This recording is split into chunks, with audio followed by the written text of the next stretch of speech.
بھانجا بھاگ بھاگ کر میرے کام کرتا. میں نے نوکر کو چھٹی کروائی اور بھانجے کو مستقل اپنے پاس رکھ لیا. رات ہوتی تو پاس ہی سلا لیتی کیونکہ میں تنہا رہتی تھی. لیکن ایک رات ایمرجنسی بن گئی. بھانجے کو جگایا تو بولا اب اونٹ آیا پہاڑ کے نیچے. میرے ہوش اڑ گئے. اس رات بھانجے نے. ایک دن میرے گھر کی لائٹ خراب ہو گئی. شوہر کی میٹنگ تھی اسی لیے اس نے گھر لیٹ آنا تھا. اسی وقت بہن کا فون آ گیا. اس نے میری پریشانی کی وجہ پوچھی تو میں نے بتا دی اور ساتھ میں یہ بھی کہا کہ تمہارا شوہر اگر فری ہو تو اسے بھیج دینا. یہ سن کر وہ کہنے لگی میرا شوہر بازار سبزی لینے گیا ہوا ہے. ہاں البتہ عادل گھر پر ہے, اسے بجلی کا کام بھی آتا ہے, میں اسے تمہارے گھر بھیج دیتی ہوں.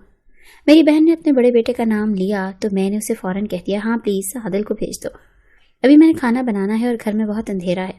یہ کہہ کر میں نے فون رکھ دیا اور عادل کے آنے کا انتظار کرنے لگی. میں اپنے بھانجے عادل کے بارے میں سوچنے لگی کہ وہ چھوٹے وقت کا کتنا شرارتی ہوا کرتا تھا. مگر اب تو ہماری ملاقات کافی وقت کے بعد ہو رہی تھی کیونکہ دوسرے شہر چلا گیا تھا جہاں وہ ایک کورس کر رہا تھا. اسی لیے میں جب بھی بہن کے گھر جاتی تھی عادل نہیں ہوتا تھا, جبکہ اس کے چھوٹے بہن بھائی مجھ سے لپٹ جاتے تھے. ابھی میں یہ سوچ کر مسکرا رہی تھی کہ دروازے پر بیل ہونے لگی. میں نے دروازہ کھولا تو آگے ایک ہینڈسم سا لمبا چوڑا نوجوان کھڑا تھا. ارے عادل تم تو بہت بڑے ہو گئے ہو. اپنے بھانجے کو دیکھ کر میں حیران رہ گئی. اور آپ ابھی تک ویسی کی ویسی ینگ اور حسین ہیں. عادل نے فوراً سے مجھے اپنے گلے سے لگا لیا. میں بھی اس کی باہوں میں سما گئی, مگر مجھے اس وقت ایک عجیب سا احساس ہوا, اس لیے میں فوراً اس سے الگ ہو گئی. ارے آپ تو اپنی تعریف سن کر شرما گئی, عادل نے ہنستے ہوئے کہا. کہاں کی حسین اور کیسی تعریف, تمہاری ماں اور مجھ میں 3 سال کا فرق ہے. یہ سن کر عادل نے مجھے حیرانی سے دیکھا. لیکن میری ماں تو بڈھی لگتی ہے. یہ سن کر میں نے اس کا کان پکڑ لیا. ابھی یہ بات تمہاری ماں کو بتاتی ہوں. میری یہ بات سن کر وہ ہنسنے لگا اور کان پکڑ کر معافی مانگی. اچھا اب جلدی سے کام پر لگ جاؤ. میں نے اسے ڈرائنگ روم میں کھڑا کر دیا اور خود کچن میں آ گئی. وہ اپنا کام کرنے لگا جبکہ میں سوچنے لگی کہ آج کیا پکاؤں, کیونکہ اب تو عادل بھی آ چکا تھا اور میں سوچ رہی تھی کہ میرا بھانجا کافی دنوں کے بعد آیا ہے, اس لیے اسے کھانا کھائے بغیر نہیں جانے دوں گی. مگر اسی وقت لائٹ آ گئی. میں جلدی سے ڈرائنگ روم میں آئی اور کہا تم تو واقعی اس کام کے ماہر ہو.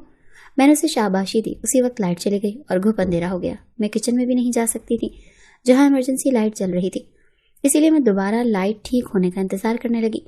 تبھی اچانک کسی نے پیچھے سے چٹکی کاٹی. میں تو ششتر رہ گئی. اچانک اسی وقت لائٹ آ گئی. میں نے دیکھا کہ عادل کے پیچھے میرے شوہر بھی کھڑے ہیں. میں انہیں دیکھ کر حیران رہ گئی. ارے آپ کب آئے؟ آپ کی تو میٹنگ تھی. میری بات سن کر انہوں نے کہا بس ابھی آیا ہوں. لائٹ نہیں تھی تو تم لوگوں نے مجھے اندر آتے دیکھا ہی نہیں. یہ سن کر میں نے اس سے کہا مت پوچھیں, اس لائٹ نے مجھے صبح سے پریشان کیا ہوا ہے. یہ سن کر عادل کہنے لگا آپ لائٹ ٹھیک ہو گئی ہے, بے فکر ہو جائیں. یہ سن کر وہ باہر کی طرف جانے لگا. تبھی میں نے اسے پیچھے سے پکار لیا تم کہاں جا رہے ہو؟ کھانا کھا کر جانا. یہ سن کر وہ کہنے لگا کھانا ایک دوست کے ساتھ کھاؤں گا, آپ کے ساتھ پھر کبھی. یہ کہہ کر وہ چلا گیا جبکہ میرے شوہر کمرے کی طرف بڑھ گئے. جبکہ میں حیران پریشان سوچ رہی تھی کہ چٹکی والی حرکت کس نے کی تھی, عادل نے یا میرے شوہر نے. اس کے ٹھیک 2 دن کے بعد عادل میرے گھر پر تھا. وہ میرے لیے کچھ کپڑے لایا تھا جو میں نے ایک ٹیلر کو دیے تھے. میں وہاں سے نہ لا سکی. میری بہن کے کپڑے بھی وہی ٹیلر سیتا تھا, اسی لیے عادل اپنی ماں کے کپڑے لینے گیا تو میرے کپڑے بھی لے آیا. میں نے اس کا شکریہ ادا کیا تو وہ کہنے لگا آج کھانا کھا کر جاؤں گا, اسی لیے 9 شکریہ. یہ سن کر میں فوراً کچن کی طرف گئی اور اس کی پسند کا کھانا جھٹ پٹ بنا لیا. میں باہر آئی تو وہ میرے بیڈ پر لیٹا ہوا تھا. اس کے ہاتھ میں میری ساڑی تھی جسے دیکھ کر وہ کہنے لگا لوگ اس عمر میں موٹے ہو رہے ہیں اور آپ اسمارٹ. یہ سن کر میں سمجھ گئی کہ وہ یقیناً اپنی ماں کی بات کر رہا تھا کیونکہ وہ بہت موٹی ہوتی جا رہی تھی. میں نے اس کے سر پر چپت لگائی تو اس نے میرا ہاتھ پکڑ لیا اور اسے چوم لیا. اس کے بہن بھائی بھی ایسے ہی کرتے تھے, مگر عادل مجھے بہت عجیب نظروں سے دیکھنے لگتا تھا. میں نے اس بات کو نظر انداز کر دیا. میں نے سوچا کہ یہ بڑا ہو رہا ہے اسی لیے اس کا مجھے پیار کرنا عجیب فیل ہو رہا ہے. میں آئینے کے سامنے آ کر اپنے بال ٹھیک کرنے لگی. میں نے کھانا بنا لیا تھا اسی لیے سوچا کہ ابھی تیار ہو جاتی ہوں. تبھی عادل میرے پیچھے آیا اور کہنے لگا میں نے آپ کو ساڑی پہنے کبھی نہیں دیکھا, یہ نئی ساڑی مجھے پہن کر دکھائیں. یہ سن کر میں نے اسے گھور کر دیکھا. میں تمہارے گھر اکثر ساڑی پہن کر ہی آتی تھی, یاد ہے جب میری نئی شادی ہوئی تھی. ویسے بھی یہ نئی ساڑی مجھے ایک پارٹی میں پہن کر جانی ہے. یہ پارٹی میرے شوہر کے باس نے دی ہے. یہ سن کر عادل نے برا سا منہ بنا لیا اور کہنے لگا تب میں چھوٹا تھا اسی لیے غور سے نہیں دیکھا ہوگا, آپ پہن کر دکھائیں صرف میرے لیے. یہ سن کر میں نے اسے پیچھے دھکا دیا اور کہا تو اب کون سا تم بڑے ہو گئے ہو, میرے لیے تو تم بچے ہی ہو. مگر عادل نے ضد پکڑ لی اور مجھے وہ ساڑی پہننی پڑی. ہم کھانا کھانے آئے تو عادل بس مجھے ہی دیکھتا رہا اور میں اسے نظر انداز کر کے کھانا کھاتی رہی. اس کے بعد عادل روز ہمارے گھر آنے لگا. اسے میرے شوہر کے آنے جانے کا وقت معلوم ہو گیا تھا, اسی لیے وہ اسی وقت آتا تھا جب میرا شوہر گھر پر نہیں ہوتا تھا. یہ بات مجھے اچھی نہیں لگ رہی تھی, مگر اسے کیا کہتی, وہ میرا اپنا ہی تو تھا. لیکن وہ جب گھر آتا میں چوکنی ہو جایا کرتی تھی. ایک دن عادل گھر آیا تو میری نوکر سے لڑائی ہو رہی تھی. یہ نوکر میرے شوہر نے رکھا تھا اور اس سے ہم باہر کے کام کرواتے تھے.